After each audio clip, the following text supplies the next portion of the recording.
What's up everyone, welcome back. Patrick here, and in this video what we're going to talk about is the change in demand versus the change in supply. And more specifically, we're going to talk about how changes in both can affect that market equilibrium. So what I'm going to be doing is going over a bunch of cases, and in each case I'm going to visually show you how if we take the supply curve and we take that demand curve and we change them. Now remember, a change in demand and a change in supply, what that means is that we're shifting the curves left or right. So how the shift of both curves is going to affect that market equilibrium right there. And more specifically, how the equilibrium price is going to be affected and how the equilibrium quantity is going to be affected. So sometimes I'm going to shift only one of the curves while keeping the other still, while keeping the other static, and other cases I'm going to shift both of them. Now, even though I'm going to go over each case, I highly recommend you don't memorize the results of each case. I recommend that you get comfortable with using the graphs. So for each case, I'm going to visually show you, as I mentioned, with the graphs, how we're getting the results that we're getting. And I recommend that you get comfortable with that process. So no matter what they throw at you on a midterm or exam, you can just draw out these curves quickly, roughly, shift the curves, whichever curves they're shifting in the question, and then figure out what is happening.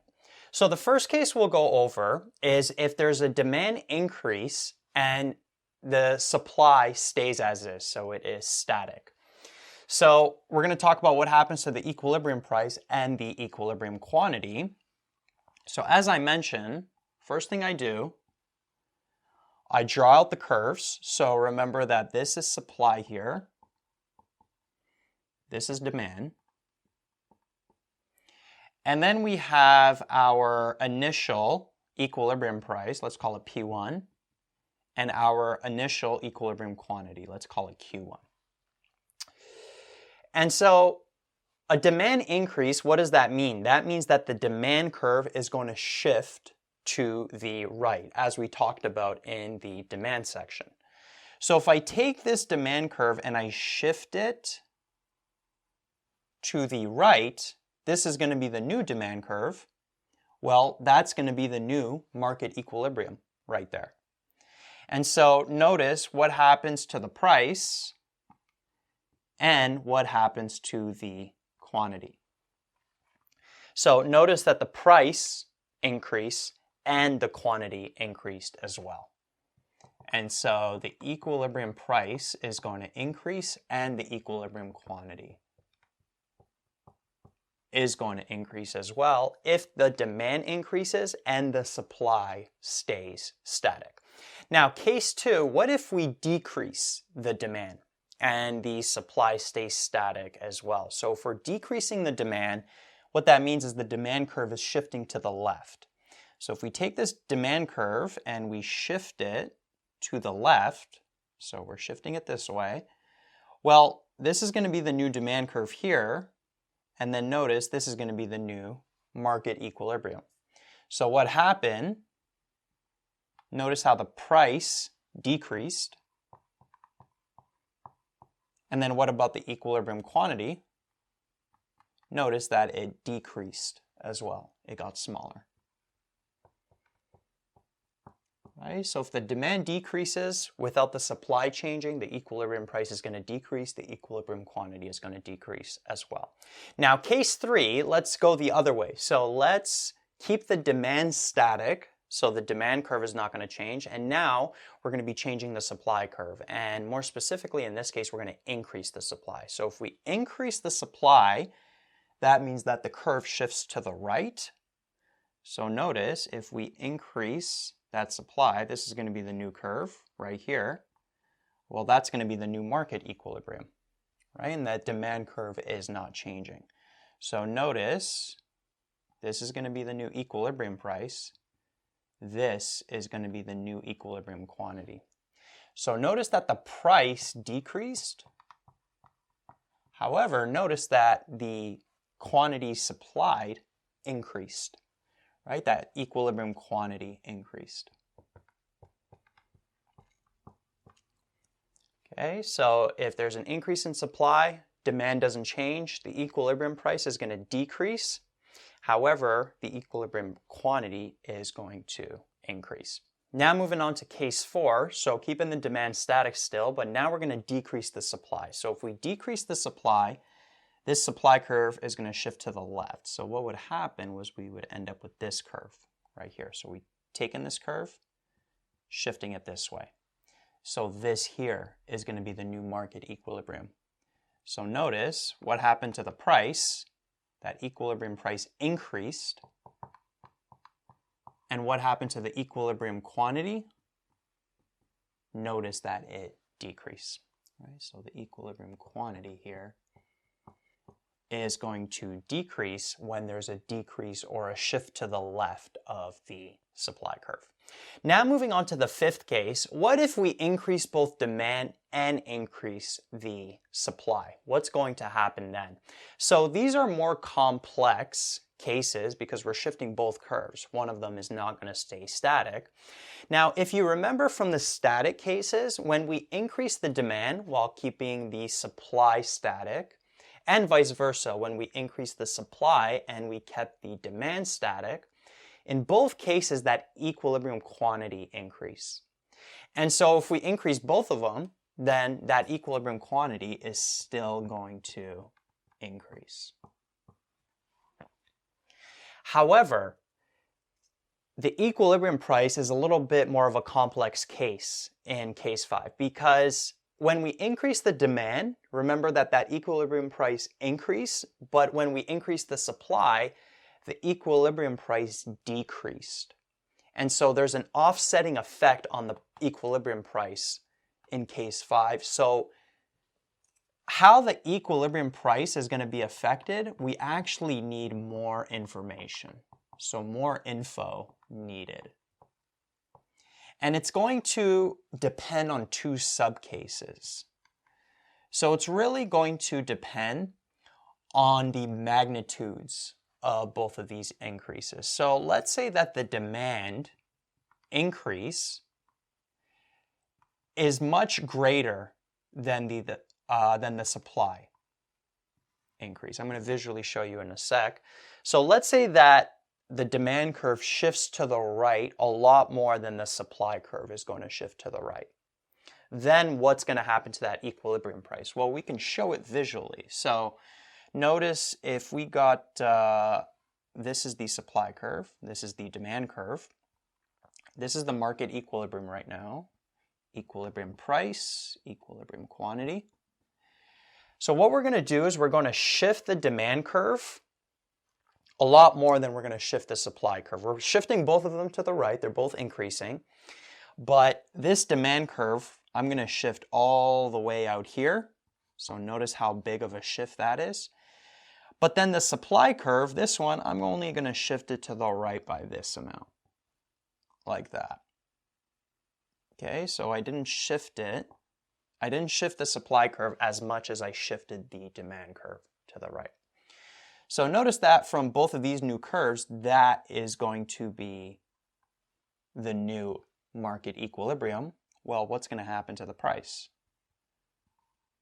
Notice that price is going to increase. So that equilibrium price in this case, in this subcase, is going to increase. And that makes sense because with a demand increase, the price goes up, as we know, as we saw in the static cases, and with a supply increase, that equilibrium price goes down. However, if the shift in the demand, if the increase in the demand is a lot greater than the increase in the supply, then we're going to have more of an increase in equilibrium price effect. Right? And we can see that here. And notice that equilibrium quantity increased. Right? It's always going to increase in this case, no matter how big or small both of those respective shifts are. Okay? Now, the other subcase here is what happens if the demand increase is less than the supply increase. Well, if the supply increase is a lot bigger than the demand increase, then we know that the equilibrium price is going to go down. right? And visually we can show that as well. So we got the demand, or sorry, we got the supply, we got the demand. So I'm going to shift the demand curve by a little bit to the right. So that's going to be the new demand curve. But this supply curve, I'm going to shift by a lot. So I'm going to shift it like out here. Right? So we shifted it by a lot more than we shifted the demand curve. So notice that's going to be the new market equilibrium. Well, compared to this market equilibrium, notice that the price, the equilibrium price on the y-axis is lower. And notice that that equilibrium quantity increased. As I mentioned, it's always going to increase. And there's actually a third case here. I forgot to mention that if that demand increase is equal to the supply increase, then the equilibrium price is not going to change. Right? So if the demand curve shifts by the same amount of units as the supply curve, they both shift to the right by the same amount of units, the equilibrium price is not going to change. The equilibrium quantity is still going to stay the same, but that price is still going to be on that same horizontal line. It's just that equilibrium quantity now is just going to increase. Right? So I initially mentioned there's two subcases, there's really three. Okay, so with this case, if the demand increases and the supply increases, for the equilibrium price, you're going to need more information to figure out what happens. Now, moving on to case 6, what if demand and supply, they both decrease? What if they both shift to the left? Well, as we saw in the static case, when the demand decreases and the supply is static, that equilibrium quantity decrease. And when the supply decreased and the demand was static, the equilibrium quantity decreased as well. So if they both decrease, then there's no offsetting effect. We know that that equilibrium quantity is always going to decrease. However, the equilibrium price, again, more info is going to be needed. Okay, because a decrease in demand lowers the price, but a decrease in supply raises the price, that equilibrium price, which are offsetting effects. So we need to have subcases here. So let's say that the demand decrease is a lot bigger than the supply decrease. What's going to happen to the equilibrium price then? Well, we can show it in a graph. So let's say that we got our demand right here, and then we got our supply right here. So the demand decrease is going to be greater than the supply decrease, meaning this demand curve, we're going to shift a lot more to the left. So let's say like that. Then we're going to shift the supply curve. The supply curve we're shifting to the left as well, but let's shift it by just a little bit. So notice that this was the equilibrium, the initial equilibrium price. Well, now the new equilibrium price is going to be down here. So notice that the equilibrium price went down. And that makes sense because we know with a demand decrease, the price is going to go down. With a supply decrease, the price is going to go up. But if that demand decrease is a lot bigger in magnitude than the supply decrease, then we know that that decrease in equilibrium price, that magnitude is going to be a lot bigger than the increase in equilibrium price, right? So overall, that price is going to go down. And notice that the equilibrium quantity, it went down as well. This is Q2, this was Q1, right? So that's always going to happen. Now, what if the decrease in demand is equal to the decrease in supply? Well, then that equilibrium price is not going to change. That equilibrium quantity is still going to decrease. So if we draw that out, so if we decrease the supply by this amount, and then I'm going to try to keep it the same, and we decrease the demand by the same amount, well, hopefully, yeah, they're the same. Notice that the price did not change, that equilibrium price. But notice that the quantity still went down. This is Q2, this is Q1. So it's always going to decrease even if the demand decrease equals the supply decrease. But the equilibrium price did not change.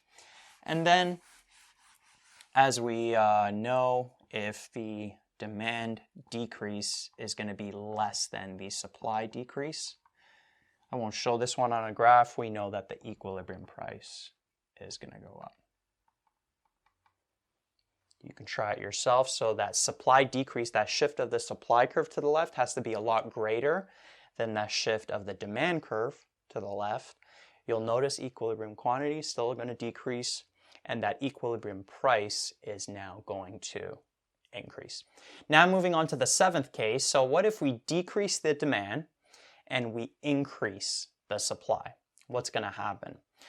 Well, first thing I want to mention is that when we decrease the demand and we kept the supply static, if you remember in that case, what happened was the equilibrium price went down.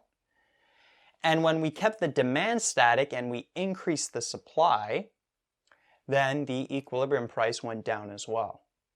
And so if we do both of them, then that equilibrium price is still going to decrease. However, when we kept the demand static and increased the supply, the equilibrium quantity went up. But when we kept the supply static and decreased the demand, the equilibrium quantity went down. So there's an offsetting effect there with both of these on the equilibrium quantity. So with the equilibrium quantity in this case, more info is going to be needed. So there's going to be cases. So we got to see what happens when that demand decrease is greater than the supply increase. So we could show that on a graph as we've been doing. So we got the supply curve, we got the demand curve. So what we're going to do is we're going to shift the demand curve to the left a lot more than we're going to shift the supply curve to the right. So this demand curve here, we're going to shift, let's say like all the way here. And then this supply curve, we have to shift to the right. Remember, supply is increasing, but we're going to shift it only a little bit. So that's going to be the new supply curve. So notice that there is the new market equilibrium compared to that market equilibrium. Well, what happened to the quantity? Notice that that quantity went down. So in this subcase here, the equilibrium quantity is going to go down. Now, what if that demand decrease is equal to a supply increase? Well, then the equilibrium quantity is not going to change. Okay, the equilibrium price is still going to decrease, but if you shift both of them, like the demand curve to the left and the supply curve to the right by the same magnitude, then what's going to happen is that new market equilibrium is going to end up like over here. So notice that that quantity is not going to change, but that price is still going to decrease. That's what would happen in this case. And then the final case, let's say that that demand decrease is going to be less than the supply increase. Okay, so let's show visually there what's going to happen. What's going to happen is we got the supply curve, got the demand curve. So we're decreasing the demand a lot less than we're increasing the supply. So this demand curve, I'm going to shift by a little bit to the left.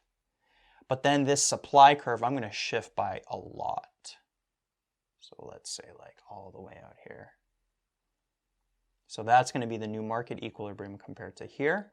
So notice this is Q1, this is Q2. So notice that that equilibrium quantity went up in this case.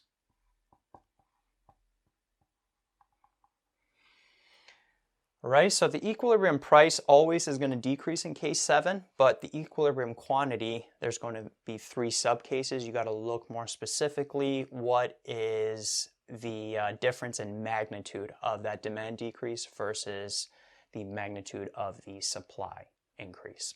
And then the final case, case 8, what if there's an increase in demand, so the demand curve shifts to the right, and there's a decrease in supply, so the supply curve is going to shift to the left. Well, we know that when we increased demand, kept the supply static, that equilibrium price went up, and when we decreased the supply and kept the demand static, that equilibrium price also went up. So when both of them happen, there's no offsetting effect. We know that that equilibrium price is always going to increase. However, when the supply decreased, equilibrium quantity decreased. But when the demand increased, that equilibrium quantity increased. So there's an offsetting effect there. So we need more info for that equilibrium quantity effect in this specific case, case 8. So let's do some subcases. Let's say that that demand increase is greater than that supply decrease. So we could show it visually. Got the demand curve, got the supply curve. Now the demand increase, meaning that this demand curve is shifting to the right, is going to be a bigger magnitude than the supply decrease. So this demand curve, let's shift it by a good amount, like that, to the right. And then the supply curve, the supply is decreasing, so we're taking the supply curve, shifting it to the left, and we're going to shift it by a little bit. So that there is going to be the new market equilibrium compared to this here. So notice that that equilibrium price increase, as we know, that's always going to happen in case 8. But notice, it's kind of hard to tell actually here, but that equilibrium quantity increased in this case. Okay, so in this case, the equilibrium quantity, let me put equilibrium quantity increased in this subcase. Which makes sense because a demand increase increases that equilibrium quantity, while a supply decrease decreases it. But if this magnitude is greater than this magnitude, then overall there's going to be an increase. Now, what if that demand increase equals the supply decrease? Well, then that equilibrium quantity is not going to change. Okay, what's going to happen is that equilibrium price is going to increase, so it's still going to be up here. So that supply curve goes there, demand curve goes there. So the equilibrium price is going to increase, however, that equilibrium quantity is not going to change. So there's not going to be any change there. And then the final subcase is if that demand increase is less than the supply decrease. So visually, let's show that. If we got the supply curve, if we got the demand curve, the demand increase, the shift to the right, it should be the same throughout. Let's keep it the same just because I feel like it's going to matter. So that demand increase is going to be less than the supply decrease. So this supply curve is going to shift to the left, and I'm going to shift it by a good amount. Like that, let's say. So notice that's the new market equilibrium compared to this. Well, price went up, as we know, and notice that that quantity went down. So here, the equilibrium quantity is going to decrease. Right, so for case 8, demand increase, supply decrease, equilibrium price always going to increase. However, the equilibrium quantity, you need more info, so you got to look at the magnitude of the changes. So to do a quick little summary of all 8 cases, I put this visual summary here. So notice that case 1 would be this first row, so the demand increase, supply stayed static, equilibrium price then increase, equilibrium quantity increase. And then same thing throughout. So for example, case 5, if the demand increases, so that demand curve shifts to the right and the supply curve shifts to the right, it increases as well. Equilibrium price, there's more info that has to be needed. So you have to look at the subcases that we went over in that specific case. Compare the magnitude of both of these to see what's happening here. But in a demand increase and a supply increase, that equilibrium quantity is always going to increase, right? So each row represents each case. And if you are going to memorize any results, I would recommend just memorizing the first 4 cases, right? What happens to that equilibrium price and equilibrium quantity, and then these cases here, you can figure out depending on those magnitude changes. But again, I highly recommend not memorizing anything. Personally, I don't. I always just draw the diagrams and just quickly do the shifts and then see what happens from